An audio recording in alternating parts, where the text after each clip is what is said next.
Queridos irmãos, queridas irmãs, então esse vídeo é de número 124, a Gênesis capítulo 1, caráter da revelação espírita.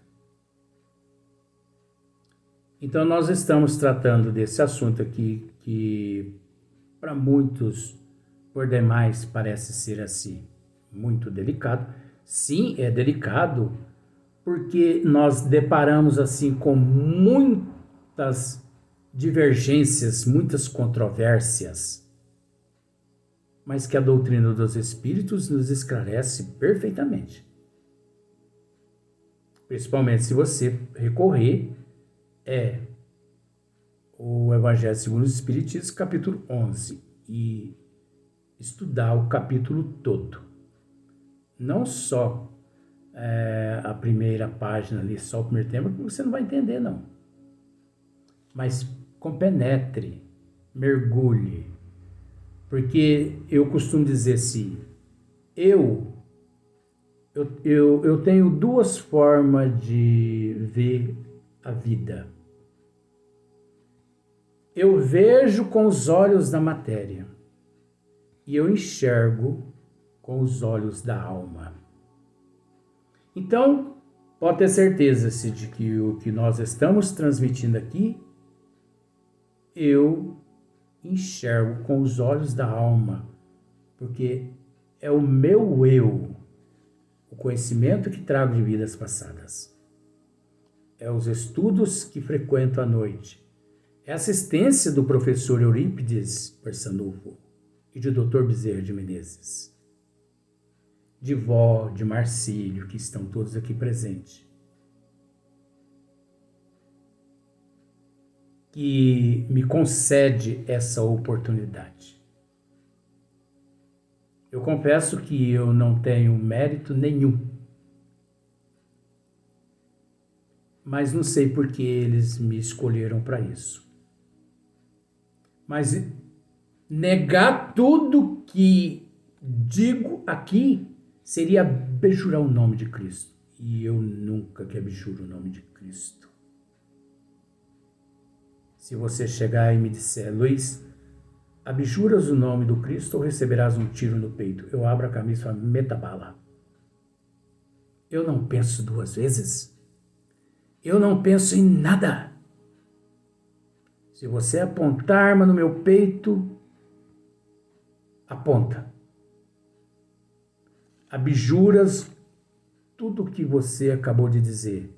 Eu só digo para você assim, espere eu retirar essa camisa para poder não estragar esse tecido, porque pode servir para outra pessoa essa camisa, em obras filantrópicas. Não estraga essa camisa com tiro, não. Você não abjura? Não. Pam. Gente, o que é para mim a desencarnação? Eu não reconheço a reencarnação. Eu não reconheço a desencarnação. Eu não reconheço. É fato, fato.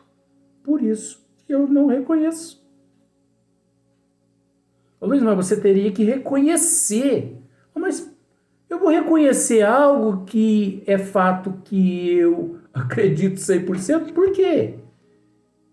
Eu tenho que estudar aquilo que eu desconheço e dali em diante passo a crer como sendo fato. Ora, agora o que eu já conheço, eu não tenho dúvida do que eu conheço, a gente só tem dúvida do que a gente não conhece. Por que as pessoas são inseguras nos relacionamentos?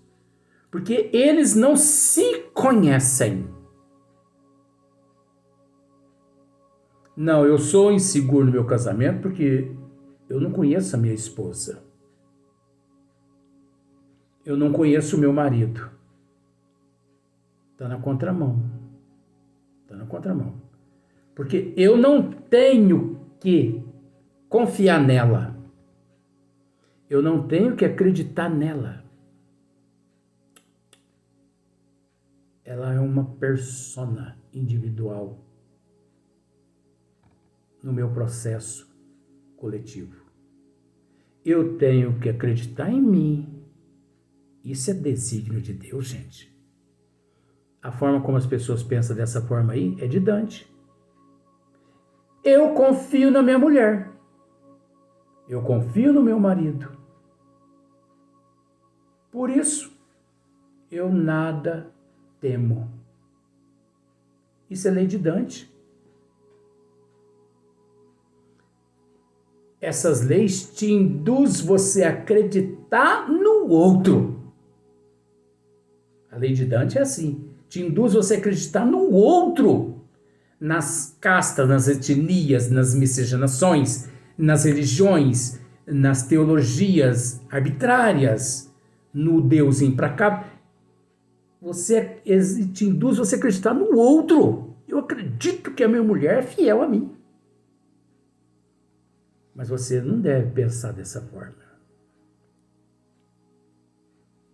Porque o Deus da inteligência suprema de causa, primeiro de todas as coisas, ele, Kardec faz a seguinte pergunta, já repetimos, vamos repetir. Onde está escrito as leis de Deus? Na consciência. Quando o homem trai a mulher, ele está traindo a mulher ou ele está traindo a si próprio? E vice-versa. Ninguém trai ninguém, gente, a não ser a si próprio. Então eu não tenho que crer na minha mulher. Eu não tenho que acreditar na minha mulher. Como também eu não devo duvidar dela. Eu tenho que ser imparcial. Eu tenho que ser incondicional. Desde que eu creio em mim. Desde que eu acredite em mim. Eu sou a peça fundamental na evolução. Aqueles à minha volta são reflexos do que eu possuo. Se a minha esposa fizer o que fizer comigo, contra mim, ela estará fazendo contra ela mesma. É a preexistência da alma, é a imortalidade da alma, é a lei de causa e efeito, ação-reação, é a pluralidade das existências. Ô doutrina maravilhosa, não é? Remonta às causas das desigualdades. A causa das desigualdades. Porque uns nascem pobres, outros ricos, porque uns nascem doentes, porque uns morrem em tenra idade, porque outros morrem assim na flor da idade, porque outros morrem com 100 anos, 90 anos.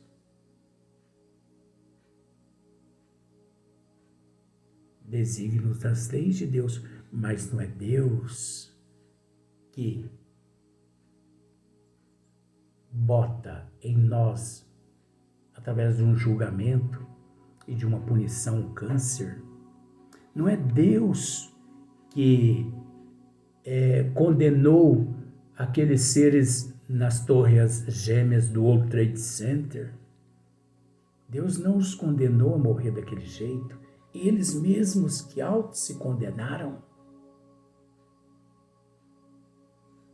Não foi Deus que condenou todos esses seres a morrer nos processos coletivos aqui na Terra, nos tsunamis, nos terremotos, nos epicentros dos terremotos, nos tufões, maremotos, quedas de avião. Todos os seres envolvidos nessas catástrofes, eles mesmos se incriminaram. Eles mesmos se incriminaram, desobedecendo as leis de Deus. Agora veja bem, a misericórdia do Pai é tão grande que mesmo reconhecendo aquele desobediente que infringiu tuas leis, Deus é tão misericordioso que ele nos concede a oportunidade, através da imortalidade da alma e da lei de causa e efeito, a quitar aqueles débitos que nós cometemos por um deslize, porque Deus não quer a morte do pecador, e sim que ele viva por toda a eternidade. Diferente do Deus de Dante, o implacável, de toda a mitologia, de toda a cegueira humana, que ou você morre e acaba, ou se você foi fiel às algumas agremiações, você vai para o céu. Se fostes bom. Aí eu te pergunto, quem na terra nunca cometeu um pecado? Quem pode apontar para si mesmo e dizer assim, eu nunca teci um comentário depreciativo contra uma pessoa. Eu nunca cobicei, nunca desejei. Por mais sutil e imperceptível que seja. Aí concede o paraíso a esses seres. Esses seres são perfeitos? Não são perfeitos, porque eles cometeram deslizes. Pois bem, e existe também aqueles que não andaram de acordo com as agremiações. Agremiações, viu, gente? Verba. Né? Não ostentou o clero, né? E outras religiões. Né? Então, esses aí são excomungados, levados, punidos ao inferno eterno, inclusive ao limbo. Se você quiser se redimir, você não tem o direito.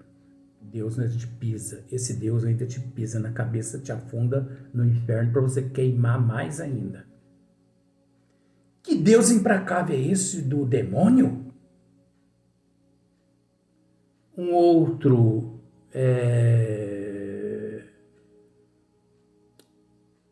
uma outra falha muito grande que eles não conseguem analisar. Existem milhões de passagens, centenas de passagens. Por exemplo, Jesus foi tentado pelo demônio no deserto durante 40 dias. Isso é mitologia, gente. Isso é papagaiada. Isso é inadmissível.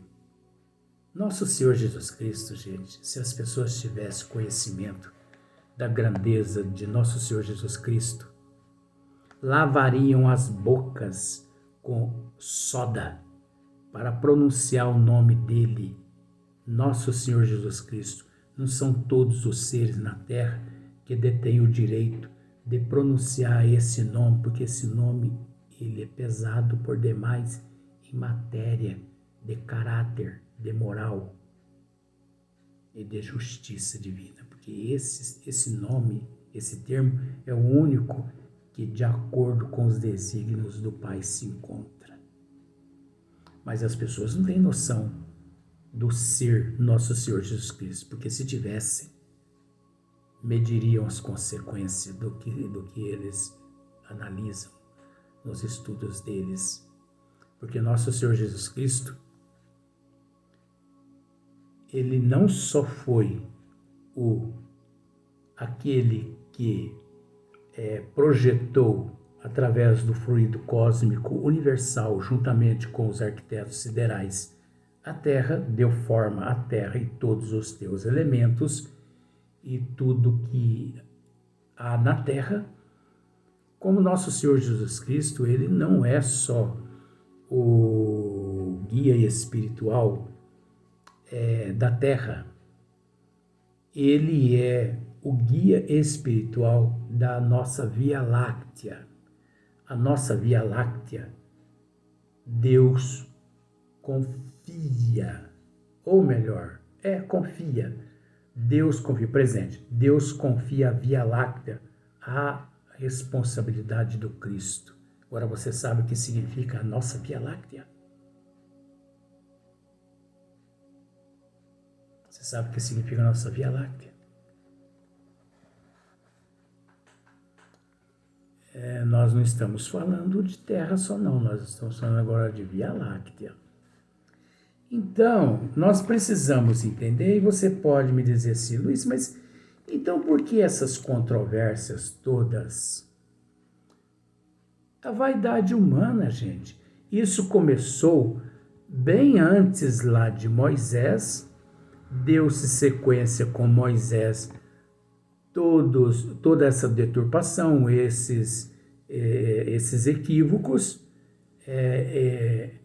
essas mudanças todas, em forma de adaptar de acordo com as necessidades dos seres que se encontravam na Terra. Por isso, para satisfazer aqueles que estão na Terra, aqueles fanáticos quase sempre, eles acabam deturpando os desígnios de Deus, porque nós temos que entender que, de certa forma, os bons espíritos tentaram usar Moisés para transmitir a ele os mandamentos corretos, mas não podemos nos esquecer que perfeito só Jesus, e que Moisés, na condição de médium, ele falhou por demais, e por muitas vezes, não uma, mas centenas de vezes, ele agiu como um charlatão, como um mistificador e como também um médium apócrifo. Foi necessário, algumas leis dele na época foram necessárias porque ele pegou seres mais primitivos. Mas isso não lhe dava o direito dele distorcer as leis como distorceu por conta próprias, desobedecendo os desígnios de Deus.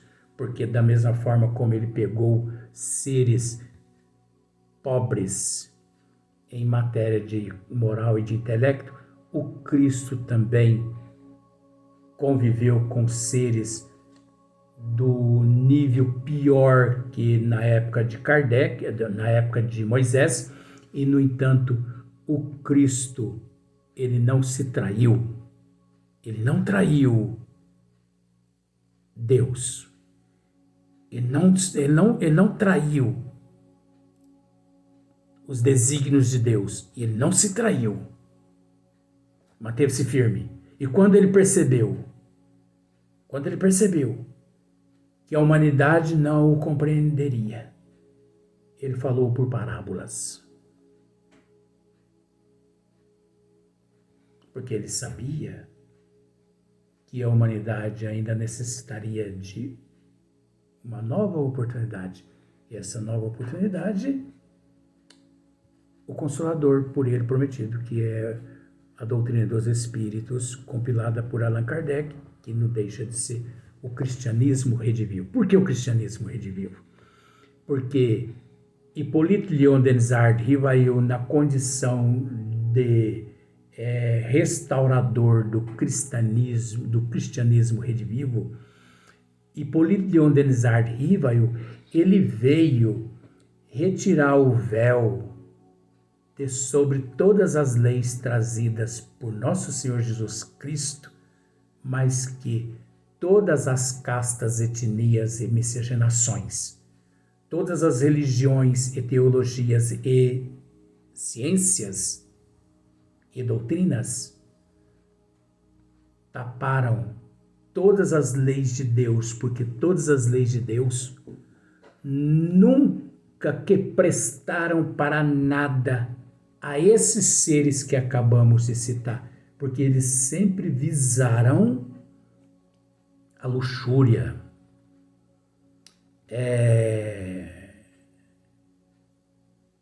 a preguiça,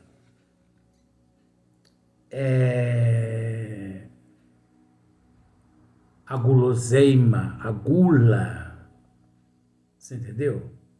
A ostentação, que são os 7 pecados, como se dizem eles, os 7 pecados capitais, que na verdade não existe.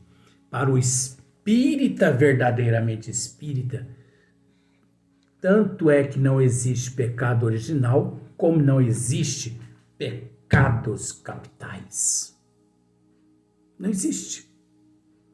Porque eu não cometo pecado contra você quando eu te ofendo, quando eu te magoo, quando eu te mato, quando eu te roubo, quando eu te traio. Eu não estou cometendo pecado nenhum para com você. Eu estou auto-me incriminando. Assim a doutrina dos espíritos nos esclarece, gente. É a lei de causa e efeito, é a preexistência, é a imortalidade. Só não enxerga quem não quer. Então, eu nunca que te roubo, eu nunca que te traio. Eu traio a mim mesmo. A mulher trai ela mesma. O homem trai ele mesmo. O político trai ele mesmo. Os magistrados traem eles mesmos quando agem contrário às leis. Porque você entende que isso é um estudo. Então a gente tem que citar todo mundo, porque no meio de todos existe aqueles que não agem de acordo. Mas existe aqueles que são boníssimos, excelentes profissionais. Tanto é que você observa que Deus é tão misericordioso que aqueles líderes faraônicos, né?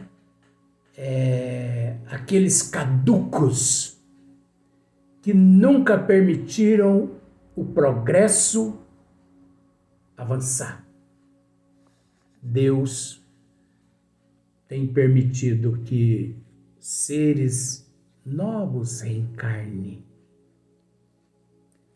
para assumir o lugar desses líderes faraônicos. Observa para você ver. A maior parte dos ditadores no mundo já foram para as trevas. Os líderes que hoje estão abusando do poder já estão praticamente com o pé na cova. Pé na cova. Pé junto. Estão quase juntos. Barba branca, já não estão aguentando nem tossir. Quando tosse, cai um pedaço do pulmão no chão. Pneumonia crônica. Aí a gente vê ali advogados com 26 anos. Meninos justos, corretos. Nós vemos ali médicos, que antigamente médico, para ser bom, médico de família antigamente, há 50 anos atrás, ele tinha que ter uma barba que ia até lá no umbigo. Paletó sujo, gravata emorrotada, cabeludo, médico de família. Sempre um médico de família. E ele começava a matar desde o primeiro até o fim, o último da família. Só ele sobrevivia. Por quê? Porque ele comia o dinheiro de todo mundo. Então matava todo mundo de fome. Não é de doença, é de fome. Porque tem muitas pessoas que morrem de fome, não é de doença. A doença é proveniente da falta do alimento. Falta de raciocínio, gente. Os médicos, hoje meninos. Eu atendido, né? Fui ser atendido por umas especialistas. Perguntei, bem, quantos anos você tem? Vou fazer 25. Pensei comigo, meu Deus do céu, minha vida de 53 anos, na mão de uma bela menina dessa, mas de 25 anos, gente. Que conhecimento tem esse bichinho? Valei-me, Senhor, socorro! Estou retornando ao plano espiritual. Vó veio, me deu um tapa na cabeça, falou assim, você não vai desencarnar dessa vez agora não. Perdão do termo. Safadão. Você não vai morrer agora não. Confia mais. Tem mais conhecimento que você, só. Seu Zé à esquerda. E você observa também que nas religiões, nas ciências, né, nas doutrinas, né? Tem surgido muitos cientistas novos com conceitos diferentes, inovadores, né? De muito progresso, de muita evolução. É uma formiguinha, devagarinho, mas o século XXI bem diferente do século XX, do século XIX, não é?